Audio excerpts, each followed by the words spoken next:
ෆිසියොලොජිස්ට් නැත්නම් ශාරීරික ව්‍යායාම විශේෂඥ කියන වෘත්තියට ඕස්ට්‍රේලියාවේ විශාල ඉල්ලුමක් තියෙනවා.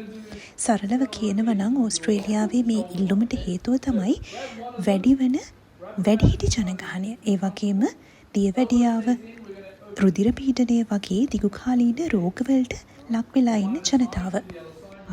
ප්‍රයිවට් ක්ලිනික්ස්, රිහැබිලිටේෂන් සෙන්ටර්ස්, ස්පෝර්ට්ස් සෙන්ටර්ස් සහ කමියුනිටි හෙල්ත් සර්විස් වල වැඩ කරන්න පුළුවන්. මේ වගේ ජොබ්ස් මෙට්‍රොපොලිටන් වගේම රීජනල් ඒරියා වලත් ඕනේ තරම් ගන්න පුළුවන්. ඉතින් රීජනල් පැත්තකට වීසා එකක් ගන්න බලාපොරොත්තු වෙනවා නම් ඔයාලට කරන්න හොඳ කෝස් එකක් තමයි මේ. සුදුසුකම්ලත් එක්සර්සයිස් ෆිසියොලොජිස්ට් කෙනෙක් විදිහට වැඩ කරන්න නම් ඒ පිළිබඳ අවුරුදු 4ක ඩිග්‍රී එකක් හරි මාස්ටර්ස් ක්වොලිෆිකේෂන් එකක් හරි තියෙන්න ඕනේ. මේ කෝස් එක කරාම ලේසියෙන්ම ඔයාලට ස්කිල්ඩ් වර්ක් රීජනල් වීසා එක, ඒ කියන්නේ සම් ක්ලාස් 491 යටතේ ස්ටේට් හෝ ටෙරිටරි නොමිනේෂන් එකක් ගන්න පුළුවන් වෙනවා. අවුරුදු 5ක් වැඩ කරන්නත් පුළුවන් වෙනවා.